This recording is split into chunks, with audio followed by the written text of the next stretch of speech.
Film Club. What revamp out? It's not going to happen. Thank you very much for joining us in an episode of Film Club. I am your host, Andy Harrison. To my right, as always, it's Annie Dawson. Hello.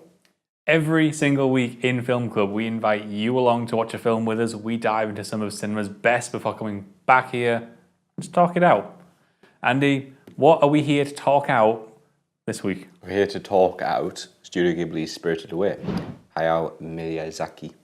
And what is Spirited Away about? A young girl who follows her parents down a tunnel because she's moving out, then goes into the spirit world.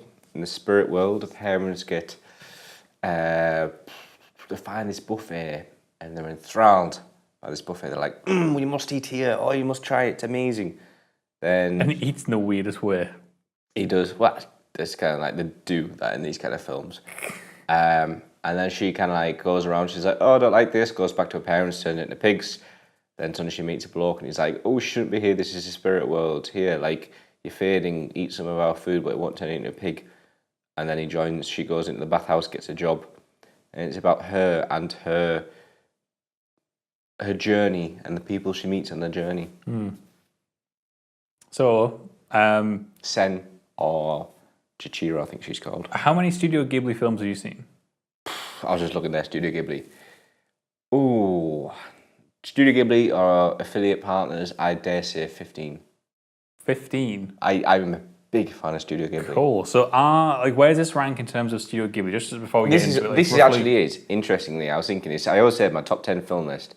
Spirited Away was always one of the mainstays for top 10. And after seeing this, it's potentially there.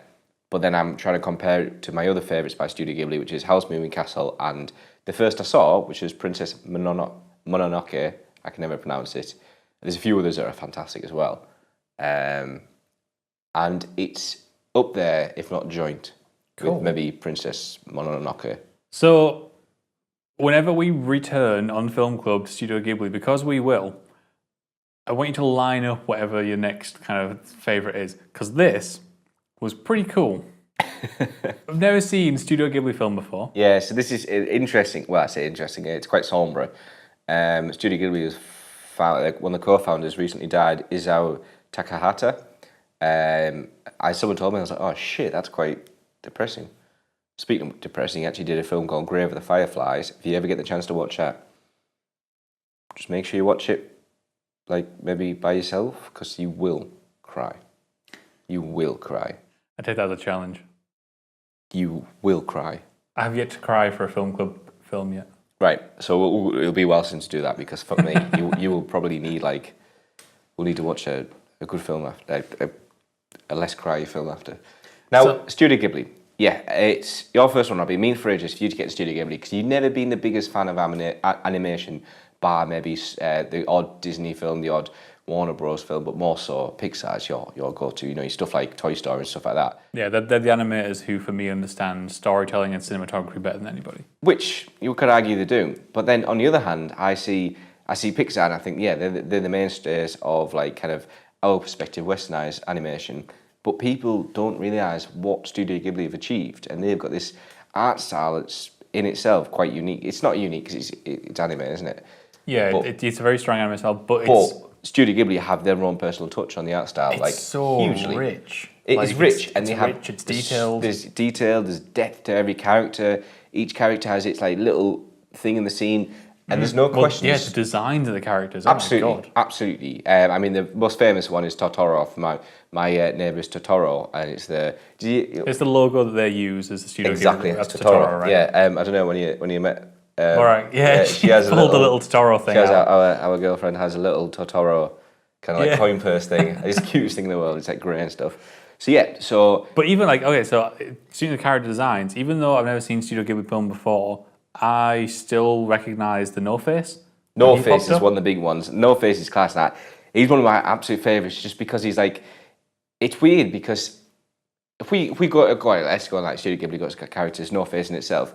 He's seen the part of this film as an antagonist, and the only reason he's an antagonist is because he wants to help people, he wants to give people stuff because he wants friends. In doing that, he for some reason he eats, grabs one consumes of the frog. Yeah, consumes a frog, and the frog in himself is greedy. You read it early in the film, so he then adapts those traits to the frog, and that's why he goes around and starts eating people. He's a dickhead, really. No Face is a dickhead. Sen realizes this, and she's like, no, he's actually a really alright guy, because he's later on, but he's always there, just like, and I love it. It's like, yeah. And I don't know why. There's something besides actually, like, 'cause it's the frog that talks when he's been consumed. Yeah. He doesn't really say anything. It's all really in his, obviously but it's all in his like kind of language, body language. And there's a great example on the train where he doesn't really know where to sit, and you see her warming up to him. He's like, no, sit here with me, and that just shows, he is a polite guy or person, spirit. Another great example of a great, exceptionally well developed character, and it's a great scene in itself. Is when it comes in, there's a sludge monster coming in. It's big, huge ruckus about oil. Smell the place. Everyone's like fucking off. They get all this water stuff that No Face gives her water tokens, and it turns out to be, which is great, by the way. It's like linking it to real life. It's a polluted water spirit, so it's a river spirit. It's been polluted by bicycles and sludge and all that crap. He comes out and he's part of the story because he ends up giving the stuff that helps later on in the story. And what a great moment that is, that sludge monster. And that, again, if you watch, for example, Princess Mononoke, I can never pronounce that. There's a really good, it's all about like this demon, and he's got his arm, and it's like the demon's infecting the animals around them. And you see the sludge going everywhere, and there's a lot to do with this like kind of sludge, which is a big part of their Studio Ghibli style. Like, they really help you, like, if it was another film, another animation, you just see a bit of sludge, the next thing it would be pristine. In this, it's less so. You see this shit go everywhere, and you're like, and you see this, like, it's a really foul thing. Obviously, to contrast that, she takes the pollution out, and it's this water spirit that he's like the cleanest, the wise kind of like, it's a weird kind of undead face, but and it's just stuff like that. It's a character building. It's that. Well, it's that. The thing that impressed me most about this film was that thematic duality of a lot of it. Like, they're talking about kind of pollution and industrialization, and the film touches on like immigration and the idea of working class Japanese life, which is and honestly, gluttony and consumerism and stuff. Yep. And that's all just thematically underlaid in this just really tightly sort of woven story. What he does, Hayao Miyazaki, his imagination, his team's imagination is like unparalleled for me. Unparalleled. I mean, maybe paralleled with maybe Pixar, but even then, like, Pixar do exceptionally well, and I do love Pixar. But I feel what Studio Ghibli do and Hayao Miyazaki is just, they create these characters. Like I said, they don't maybe only have like one little moment. Like, for example, the radish monster that's in the elevator. He helps out a little bit. This incredible character that doesn't really talk, but he's been animated. He's been designed all this for this lovely little scene, not used again. Yeah. And it's used so many times. Going back to your previous point, this is why I'm excited to introduce you to Studio Ghibli. The use of theme in amongst this rich, diverse environment, this world that's been created, it's used so often in many of his films. Again, Princess Mononoke, Howl's Moving Castle, Grave of the Fireflies. You've got post-war Japan that's heavily featured industrialization. You've got your pollution's a huge thing as well. And it's amazing when you step back after seeing the films a few times and be like, there's a whole different kind of, like, there's a lot of depth behind the films, a whole different kind of story being told. Yeah. Because when I first saw it, and this is what this film's perfect for, is a Sunday afternoon. Sunday afternoon, you just want to chill out in front of the TV, one of those days, I think you think every film is perfect for a Sunday afternoon. No. Because the reason why is the first one I saw, Princess Mononoke, sat down at my Mostel place, and I was there on a Sunday. Mum, God knows what I was doing. I was only a kid, like 9 years old, and it came on the TV, and I just thought, it was one of those films. I was like, oh, I don't know what this is. I'll watch it. And then as it starts going through, I was like, oh, actually, this is quite good. And by the end, she's like, oh, I want to watch something. I was like, no. I'm watching my film now because it's a long film, mate. It's like something, a Sunday film with like Jason the Argonauts or something like that. Or Journey to the Centre of the Earth, those old school classics. Yeah. And it felt like one of them, and I was just experiencing the story. And again, Spirited Away, you experience the story, and you just feel at the end fulfilled. You feel like, what an experience. What an experience. Because you're thrown into that world. There might be parts where it doesn't make sense. Huge world building, which is the most impressive thing. Yeah. Straight out the gate, they're starting to build a world. Straight out the gate, they're establishing this is more of a real world, and then very quickly moving you into the spirit world and establishing like what the bathhouse is and how the bathhouse works, and how people work there, how people get jobs there, what contracts are, people are able to leave spirit worlds, not leave spirit worlds, why people are pigs, like what's going on with the train. All this stuff gets established in a really sort of efficient way, in a really interesting way, which starts to make you want to know more. You want to kind of know what's beyond the train tracks. You want to, like Lord of the Rings, when I used to watch Lord of the Rings, I used to go into the wiki to look into parts of the Similarian, is that what you pronounce it? And I wanted to know everything about Lord of the Rings. I remember that. I used to find you at the computer dressed as a hobbit. I don't dress, Andy. I live as a hobbit. But like you said, you want to know, why is this like that? Why is that like that? And some of these questions are left unanswered, which leaves it to your imagination. Of course. Yeah. It's amazing. Now, in this film itself, that whole, visually, it's amazing. And it's really helped by an exceptional sound. Oh, the audio design's so nice in this film. I know, right? I know. Everything just fits perfectly. It's like, it's rich and it's dense, but it's clean. It's so, great word, clean. Everything, it's detailed, but it's clean. It's not like everything's happened at once. He gives each animation space for it to visually look great, but also audibly look great, sound great as well. Yeah. And he lets that go through, and he leaves the time for maybe a door to shut. You hear that clang, then moves on the next scene. There's no like, oh, clang, you're walking down the corridor, this, that, and the other. Everything's at a pace that's so slow, yet as you mentioned, it efficiently works and flows from one scene into another. Yeah. Again, backed up by an absolutely amazingly... Oh, the soundtrack. Yeah. The soundtrack is gorgeous in this. And in fact, when it started, funny enough, I've been playing Zelda Breath of the Wild. All right. And it starts, and it's got a very sort of like Breath of the Wild sort of soundtrack. Clearly, turns out they have taken inspiration from this. Like, obviously. Yeah, so you got like this this amazing piano. Oh, right, there was something that I was going to draw a comparison to. But this amazing piano and these strings that just help each scene go forward. But I don't know if it was transition. Planned, but remember last week you were talking about music sounding like Final Fantasy. Okay. I was getting some of that in this, but again, clearly it's like they're taking it from this. Potentially, yeah. Studio Ghibli apparently founded in 1985. This was 2001. Yeah. 2001. So you're later Final Fantasy. Yeah, so maybe, yeah. But regardless. And everything comes together under his vision, Hayao Miyazaki, and it just puts you into this like kind of this world that you're mesmerized. Yeah. Every detail has care and attention put to it. Like one of my favorite moments in the film is when she first gets to the bathhouse and she goes to see the arms guy. Oh, the guy with the arms. What's he yeah. called? Trying to find it. He's the guy that works in the boiler room anyway, and he has these little like army of coal sprites, which come and chuck the coal into the furnace, and they become like Kamaji, and they become kind of companions. They're like almost like what's the word?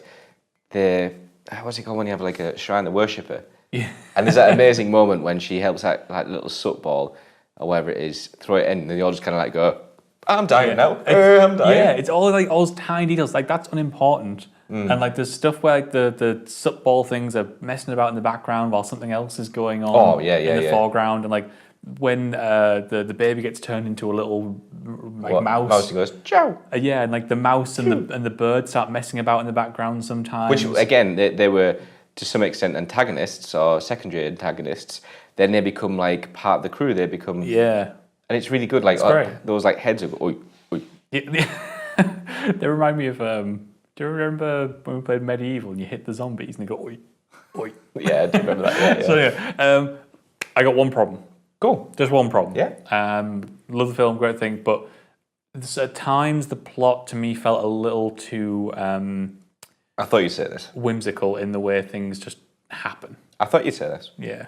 I mean, I can give it a little bit of a pass because we were talking about really the film's actually about all this other thematic stuff. It's not exactly about the plot. So you can kind of give it a pass, but yeah, sometimes things kind of just happen. She gets on board relatively quickly with this idea that spirits exist, which, okay, again, we can kind of pass that up. There's the bit later on where, like, what's the dragon guy's name? Haku, where Haku is making the deal with Yubaba.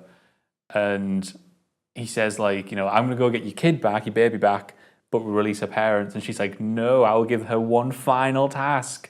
At that point, he should be like, no, I'm going to go get the kid back, and you release her parents, and she would have folded immediately. Like, sometimes things just kind of happen. Like, there's this weird thing with, like, she recognized Haku as a water spirit. Yeah. That she almost drowned in the spirit in the lake once. You've also, when she meets the twin sister, which she is called Zaniba, is like, call me granny, and then suddenly she's calling her granny. Yeah, and stuff like that. I get that. Very, very quickly for her to be like, I'm going to miss you.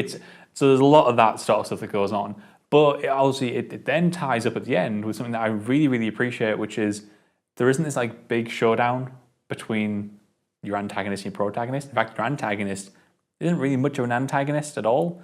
She's not that bad. And even like when she's messing with her and she like tries to trick her with the pigs, it's almost played off in a very pleasant, playful way. And because of the threat from her baby, the giant baby, because of the threat from him, you almost get this impression that even if she'd got even if she'd picked the wrong pig, that she might have just let her off anyway, because the baby was like, don't you make her cry. So like it's this lovely setup where like it's not that important. Which is why she kind of gets away with it. That's why I'm glad you say it, because in the end you could take what you want from the film. For me, I try not to look into it too much. I just try and experience it, let it wash over me in that whole kind of immersion. Yes, it does kind of like sometimes it quickly goes from one to the other. You don't know how long time has passed and everything like that. But when you think about how she comes into the film and goes at the end, you're not allowed to look back. One could argue that that's just all an imagination. She's just had a day-long, hour-long daydream where all this amazing stuff has happened. I mean, it feels... It's funny you should make that sort of comparison, because it feels like I came out of this thinking, wow, that's like Wizard of Oz meets The Labyrinth. Yeah. I was like... And that's kind of so what it might feel like. They might not like tie those two things together, just like in a dream. You're in one place, then you're in another, everything like that. So that could be the issue why. I tend not to look into that, but I get why you felt that. And when I noticed in the film when she said, "Oh, Granny," and she was like, "I'll miss you," I was like, "All right, I know Andy's going to pick up on this." So fair play, mate, fair play. But to see beyond that, which I know you do, to see beyond that and just see this incredible creation that him and the guys at Studio Ghibli have made, it's just a testament to Japanese animation in itself. Absolutely. And it makes me want to show you more of their work. Technically, creatively, thematically, just amazing across the board. So anyway, there is Spirited Away. You can let us know in the comments below what you thought of Spirited Away, or recommend other Studio Ghibli films for us to approach, because I'm really, really looking forward to doing another Studio Ghibli film at some point. Good.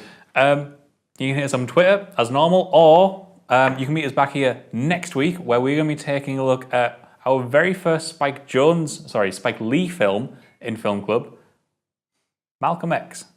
Spike Jones, who do you think you are? Spike Lee, man, come on. It's all spikes. So, you can meet us back here next week for Malcolm X. Till then, have a good week. We'll see you later. Nice one. Mate, bloke. Nice one, mate, bloke. Panzer.